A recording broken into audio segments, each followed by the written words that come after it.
Judges. Judges 4. Deborah, a judge. And the people of Israel again did what was evil in the sight of the Lord after Ehud died.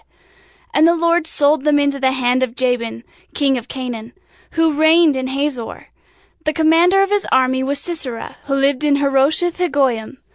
Then the people of Israel cried out to the Lord for help, for he had 900 chariots of iron, and he oppressed the people of Israel cruelly for 20 years.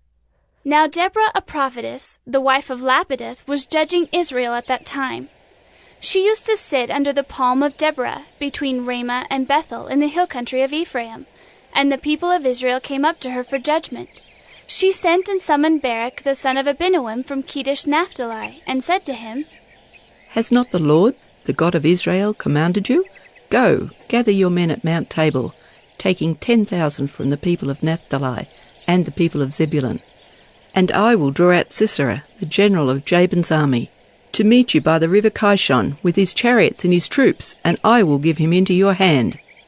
Barak said to her, If you will go with me, I will go. But if you will not go with me, I will not go. And she said, I will surely go with you. Nevertheless, the road on which you are going will not lead to your glory, for the Lord will sell Sisera into the hand of a woman. Then Deborah arose and went with Barak to Kedesh. And Barak called out Zebulun and Naphtali to Kedesh. And 10,000 men went up at his heels, and Deborah went up with him.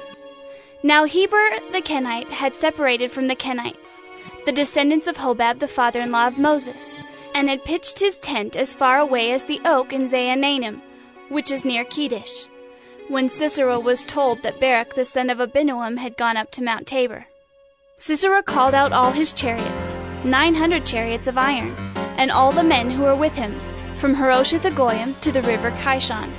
And Deborah said to Barak, Up, for this is the day in which the Lord has given Sisera into your hand.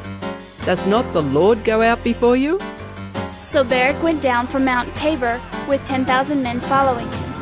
And the Lord routed Sisera and all his chariots and all his army before Barak by the edge of the sword. And Sisera got down from his chariot and fled away on foot.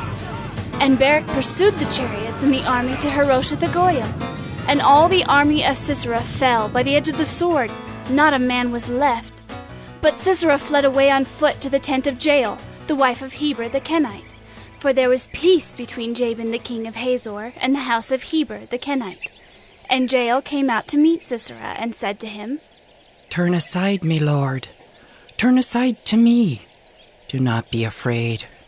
So he turned aside to her into the tent, and she covered him with a rug. And he said to her, Please give me a little water to drink, for I am thirsty. So she opened a skin of milk and gave him a drink and covered him. And he said to her, Stand at the opening of the tent, and if any man comes and asks you, Is anyone here? Say no.